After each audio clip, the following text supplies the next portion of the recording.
యువోత్సాహం సమాజ సేవకై మేము సైతం. పూర్తి వివరాలకు చదవండి రేపటి సాక్షి హైదరాబాద్ ఎడిషన్.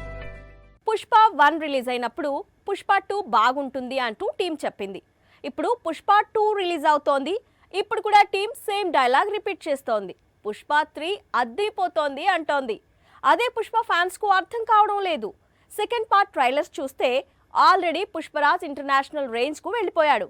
మరి పార్ట్ 3 ఏం చెప్పాలి అనుకుంటున్నాడు? పుష్ప 2 కంటే పుష్ప 3 హైలైట్ అంటూ పుష్ప 2 షూటింగ్ స్టార్ట్ అయినప్పటి నుంచి ఈ సినిమాలో నటించిన స్టార్స్ చెప్పుకుంటూ వస్తున్నారు. అందులో ఫాహద్ ఫాజిల్, రావు రమేష్ లాంటి యాక్టర్స్ ఉన్నారు. ఇప్పుడు కూడా పుష్ప 3 టైటిల్ బయటకు వచ్చింది. పుష్ప 2 క్లైమాక్స్ లో పార్ట్ 3 టైటిల్ రివీల్ కానుందని అర్థమైంది. పుష్ప 3 కి సుకుమార్ ర్యాంపేజ్ అనే టైటిల్ ఫిక్స్ చేశాడు. పుష్ప 1 కు రైజ్, పార్ట్ 2 కు రూల్, అలాగే పార్ట్ 3 కి ర్యాంపేజ్ అనే టైటిల్స్ లాక్ చేశాడు సుకుమార్.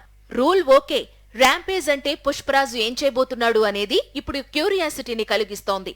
అల్లు అర్జున్ మరో 3 ఏళ్లు ఛాన్స్ ఇవ్వాలే కానీ పుష్ప 3 తీస్తానంటూ ఇటీవల హైదరాబాద్ లో జరిగిన ప్రీ రిలీజ్ ఈవెంట్ లో కూడా చెప్పాడు సుకుమార్. పుష్పరాజ్ స్టోరీని సుకుమార్ పెద్ద ఎత్తున ప్లాన్ చేస్తున్నాడని పుష్ప 3 గురించి గతంలోనే బెర్లిన్ ఫిల్మ్ ఫెస్టివల్ లో చెప్పుకొచ్చాడు బన్నీ. మొత్తంగా పుష్ప 2 రిలీజ్ అవుతున్న సమయంలో పుష్ప 3 ట్రెండింగ్ లోకి రావడం ఇప్పుడు పాన్ ఇండియాను షేక్ చేస్తోంది. పుష్ప 2 రిలీజ్ అవుతున్న సమయంలో ఈ సినిమాలోని ట్విస్టుల గురించి బయట భారీ ఎత్తున డిస్కషన్ జరుగుతోంది. సినిమా నిండా విలన్స్ ఉన్నప్పటికీ సుకుమార్ ఇచ్చే కొత్త ట్విస్టుల వల్ల కొత్త విలన్స్ ను ఆడియన్స్ చూడబోతున్నారట. ఆ విలన్స్ ఎవరో, సోషల్ మీడియాలో ఏం మాట్లాడుకుంటున్నారో తెలుసుకుందాం రండి. బాహుబలిని కట్టప్ప ఎందుకు చంపాడు? ఈ లైన్ తెలుసుకునేందుకు బాహుబలి 2 చూసేందుకు ఆడియన్స్ క్యూ కట్టారు. అయితే అంతకు ముందు అసలు కట్టప్పపై చాలా స్పెక్యులేటెడ్ స్టోరీస్ వచ్చాయి. ఇప్పుడు పుష్ప 2 క్లైమాక్స్ పై అలాంటి స్టోరీలు బాగానే కనిపిస్తున్నాయి. అందులో ఒకటి రష్మిక విలని. పుష్ప 2 క్లైమాక్స్ లో రష్మిక పోలీస్ గెటప్ లో వచ్చి సర్ప్రైజ్ ఇవ్వనుందని, పుష్పరాజ్ కు వ్యతిరేకంగా ఆమె పని చేయనుందనేది సోషల్ మీడియాలో నడుస్తోన్న రూమర్.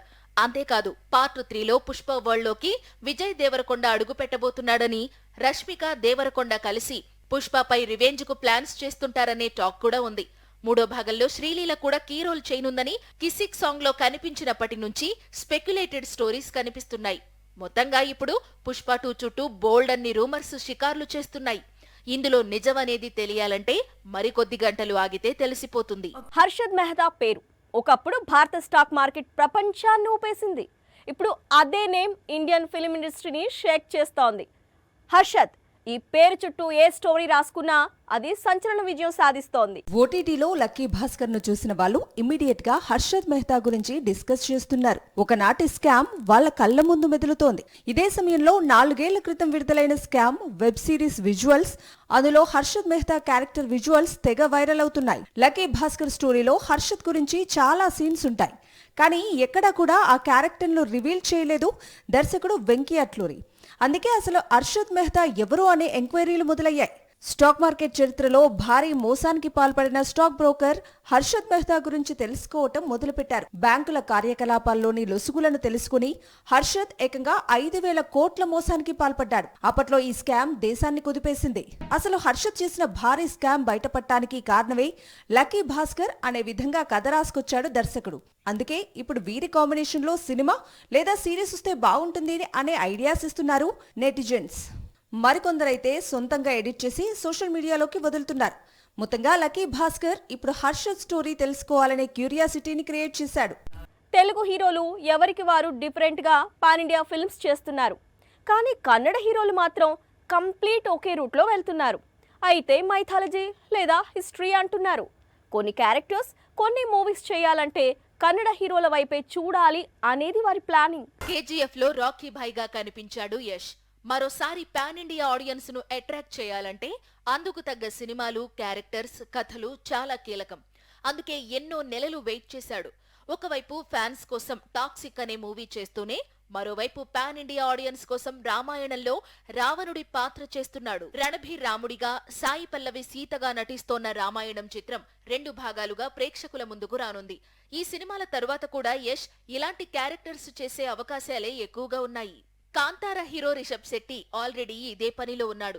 యష్ కంటే స్పీడ్ గా mythology, action thrillers, historical characters కు గ్రీన్ సిగ్నల్ ఇస్తూ వెళుతున్నాడు. ఆల్రెడీ కాంతారా ప్రీక్వెల్ రిలీజ్ కు రెడీ అవుతోంది. వచ్చే ఏడాది అక్టోబర్లో విడుదల కానుంది. ఆ తరువాత లైన్ లో జై హనుమాన్ సీక్వెల్ ఉంది. రీసెంట్ గా అశ్విన్ గంగరాజు మేకింగ్ లో డైరెక్ట్ గా తెలుగు చిత్రం చేసేందుకు డీల్ కుదుర్చుకున్నాడని సమాచారం. ఇప్పుడు బాలీవుడ్ డైరెక్టర్ కు ఛత్రపతి శివాజీ మహారాజ్ బయోపిక్ కు డేట్స్ ఇచ్చాడు. వీటితో పాటు కాంతార స్టోరీకి మరో సీక్వెల్ తీసుకొచ్చే అవకాశాలు ఉన్నాయి. శాలిని పాండే ఏంటి ఈ నేమ్ ఎప్పుడో బాగా విన్నట్లుంది కదా? Yes, Arjun Reddy girl friend name ఇది. ప్రస్తుతానికి టాలీవుడ్ కు దూరంగా ఉంటోంది. తనకొచ్చిన ఆఫర్స్ రిజెక్ట్ చేయకుండా చేస్తోంది. రీసెంట్ గానే నెట్ఫ్లిక్స్ ఫిలింలో నటించింది. ఇప్పుడు సడన్ గా అర్జున్ రెడ్డి గర్ల్ ఫ్రెండ్ ఎందుకు గుర్తొచ్చింది అంటారా?